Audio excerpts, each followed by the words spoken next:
अवधूत चिंतन श्री गुरुदेव दत्त. श्री स्वामी समर्थ. स्वामी तुमच्या सर्व इच्छा पूर्ण करो ही स्वामींचरणी प्रार्थना करते आणि आजच्या अशा सुंदर व्हिडिओला सुरुवात करते.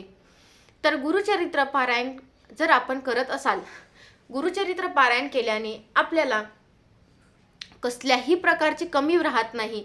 आपल्याला सुख, समृद्धी, लाभ, धनलाभ, लक्ष्मी प्राप्ती ह्या सगळ्या गोष्टी मिळतात.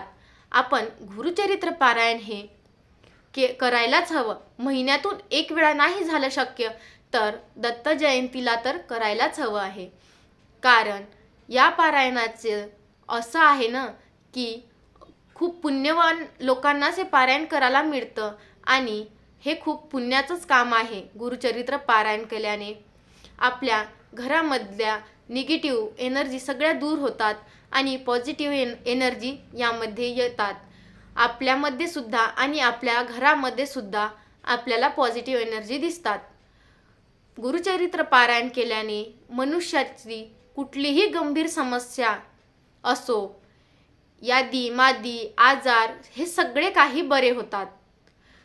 घरामध्ये सुद्धा आपल्याला कुठल्याही प्रकारची कमी भासत नाही. एखाद्या गंभीर समस्यावरही यामध्ये आपल्याला आपण जर हे गुरुचरित्र वाचलं तर कुठल्याही गंभीर समस्यामध्येही आपण त्याची गंभीर समस्यावरही आपण मात करू शकतो. पितृदोष, वास्तुदोष असेल जर आपल्याला तर यावरही आपल्याला या गुरुचरित्राचं प्रभावशाली अनुभव येतात. म्हणजे की पितृदोष, वास्तुदोष हे खूप कमी प्रमाणात आपल्याला इफेक्ट करू लागतात. जे की जास्त प्रमाणात होतं ह्या केल्याने खूप कमी आणि नाहीसे होऊन जातात असं मान्य आहे. तर येत्या 26 तारखेला आहे दत्त जयंती. तर हा अध्याय तुम्हाला येत्या 26 तारखेपर्यंत वाचायला हवा. एवढा काही अवघड अध्याय नाही आहे आणि अगदी सहज ज्यांना गुरुचरित्र पारायण करणं शक्य नाही, गुरुचरित्र पारायण करायला खूप जास्त वेळ लागतो, कोणाला कुठल्या प्रकारे समस्या येतात, कोणी वाचू शकत नाही, कोणी जॉब करतात तर कोणाचं काही प्रॉब्लेम होते, तसं तर ही सेवा हे गुरुचरित्र पारायणच करायला हवी. पण कोणाला शक्य नाही तर हे गुरुचरित्र पारायण केल्याचेच फळ या अध्याय वाचल्याने मिळते तुम्हाला. तर तुम्ही हे अध्याय नक्की वाचा. आपण जे काही वाचतो तर ते एक निष्ठेने वाचा, विश्वास ठेवून वाचा आणि यामध्ये फळ तर तुम्हाला माहीतच आहे. आपले स्वामी फळ हे नक्की देतातच.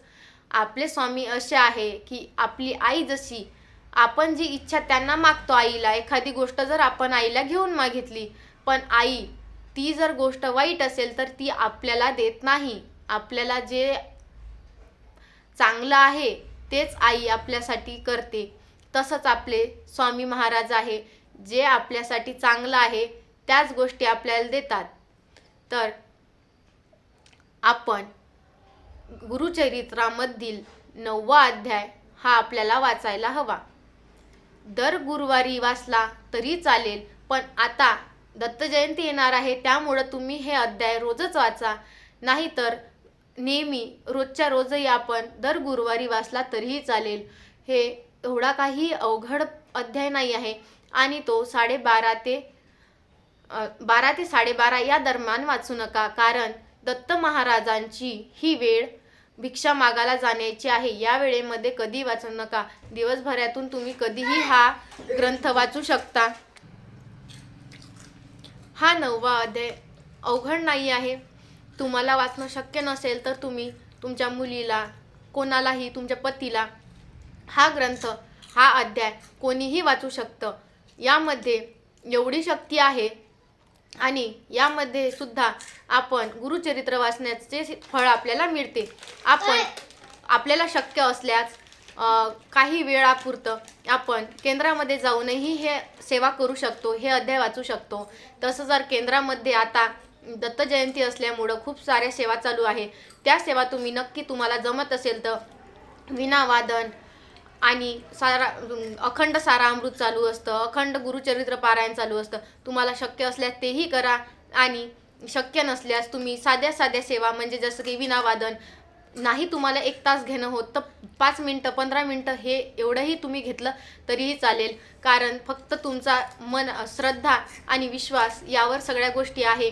स्वामी आपल्यासोबत तर आहेतच, स्वामीची प्रचिती आपल्याला दिसून आलेलीच आहे.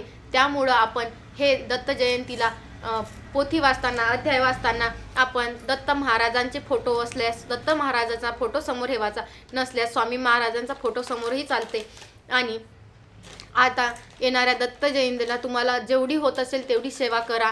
कारण हाच वर्षातून 2 वेळा येते, प्रहर आणि याग. ह्या 2 सेवा वर्षातून 2च वेळा येतात. त्यामुळं ह्याही सेवा तुम्हाला शक्य असल्यास तुम्ही नक्की करा. आणि कमेंटमध्ये श्री स्वामी समर्थ लिहायला विसरू नका. तुमचे या व्हिडिओला आवडल्यास लाईक करा, शेअर करा आणि सबस्क्राईब करा. आणि नक्की कमेंटमध्ये श्री स्वामी समर्थ लिहा. श्री स्वामी समर्थ. धन्यवाद. आणि या व्हिडिओच्या आखरी हा श्लोक दिसत आहे तुम्हाला. ह्या श्लोक असा आहे की ज्यांना स्वारा अमृत सुद्धा वाचणं होत नाही त्यांनी हा दिवसभरातून एकदा तरी हा श्लोक लावायचा आहे, एकदा वाचायचा आहे. वाचल्यास शक्य नसेल ऐकायचा आहे. तुम्ही कितीही वेळा हा श्लोक ऐकू शकता, मोबाईलवरही ऐकू शकता, स्वयंपाक करताना कधीही ऐकू शकता. हा श्लोक जो तुम्हाला दिसत आहे तो श्लोक तुम्ही नक्की वाचा किंवा ऐका. श्री स्वामी समर्थ.